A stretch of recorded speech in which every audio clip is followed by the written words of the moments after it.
Hi అండి. ఇంతకుముందు మీకు తాటి పాయసం ఎలా తీసుకోవాలో చూపించాను కదండీ!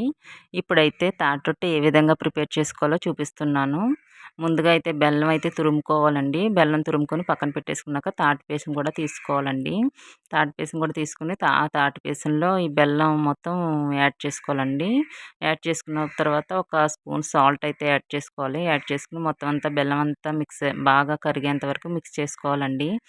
మొత్తం అంతా కూడా బాగా కరిగిపోవాలండి. కరిగిపోయిన తర్వాత ఈ విధంగా వస్తుంది. ఈ విధంగా వచ్చిన తర్వాత అందులో బియ్యం రవ్వ కానీ, లేదంటే ఇడ్లీ రవ్వ కానీ తీసుకొని బాగా మిక్స్ చేసుకోవాలండి. ఇడ్లీ రవ్వ యాడ్ చేసుకొని మిక్స్ చేసుకోవాలండి. మిక్స్ చేసుకున్న తర్వాత ఈ విధంగా వస్తుంది. పిండి రెడీ అవుతుందండి. రెడీ అయిన తర్వాత స్టవ్ మీద అయితే ఒక పాన్ పెట్టేసుకొని దాంట్లో ఒక 2 టేబుల్ స్పూన్స్ ఆయిల్ అయితే యాడ్ చేసుకొని ఈ పిండి మొత్తం అందులో కవర్ చేసుకోవాలండి. పాన్ మొత్తం కవర్ చేసుకున్న తర్వాత ఒక చిన్న గ్లాస్‌తో వాటర్ తీసుకొని మధ్యలో పెట్టేసుకోవాలండి. మధ్యలో పెట్టేసుకున్న తర్వాత మందపాటి ప్లేట్ ఒకటి తీసుకొని కవర్ చేసుకోవాలి. కవర్ చేసుకున్న తర్వాత ఒక హాఫ్ అన్ అవర్ ఇలా వదిలేసేయాలండి చిమ్నీలో పెట్టేసి. చూడండి రొట్టె ఎలా రెడీ అయిందో. ఇలా వస్తుందనమాట. చూడండి ఎంత నీట్‌గా వచ్చేసిందో. మీకు కూడా నచ్చితే ట్రై చేయండి. Please, please subscribe my channel అండి.